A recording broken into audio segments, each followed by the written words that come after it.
इस क्वेश्चन में दिया गया है if u is equal to e की power x y z then find the value of डबर क्यूब u ओवर डबर एक्स डबर वाई डबर जेड।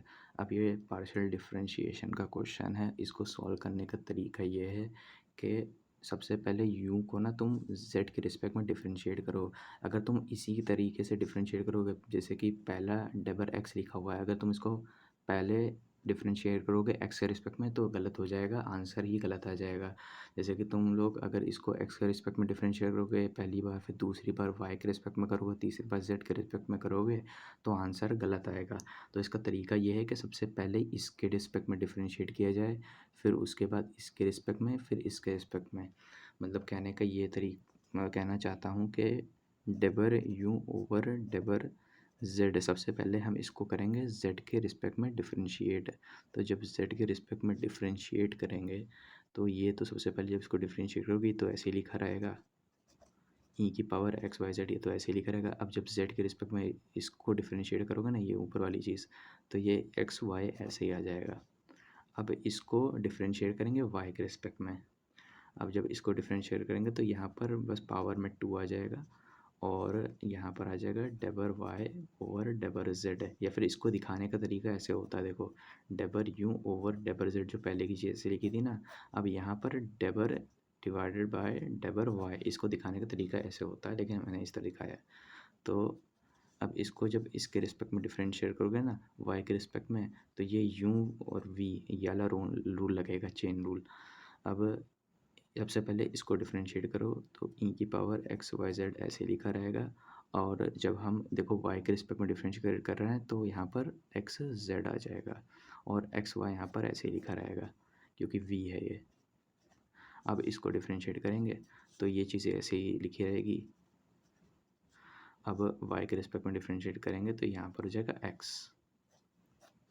अब इसको सिंपल मैनर में क्या लिख सकते हो, इसको सिंपल मैनर में सिंपली ऐसे लिख सकते हो ई की पावर एक्स वाई जेड।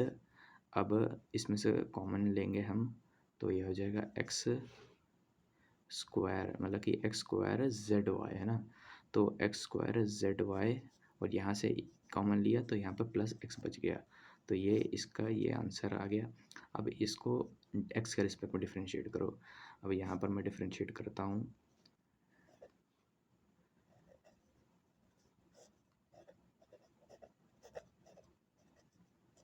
अब जब इसको डिफरेंशिएट करोगे ना तो फिर से वही, इसको यू मान लो, इसको वी मान लो।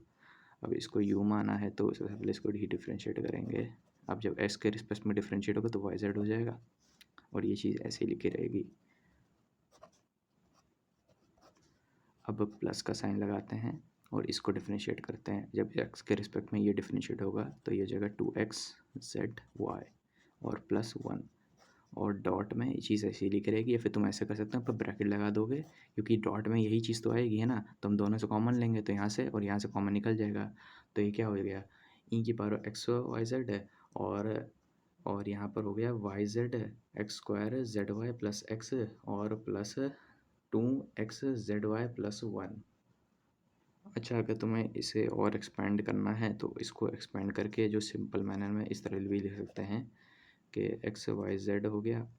अब इसको क्रॉस मल्टीप्लाई जब अंदर करोगे तो हो जाएगा एक्स स्क्वायर, वाई जब इधर आएगा तो वाई स्क्वायर हो जाएगा, और जेड जब आएगा तो ये हो जाएगा जेड, तो ये हो जाएगा एक्स स्क्वायर, अच्छा जेड स्क्वायर हो जाएगा, जेड यहाँ पर आएगा जब, और यहाँ से जब इससे मल्टीप्लाई होगा तो ये हो जाएगा एक्स वाई जेड, और जब ये आ जाएगा इसको भी खोल दो 2x वाई जेड प्लस 1।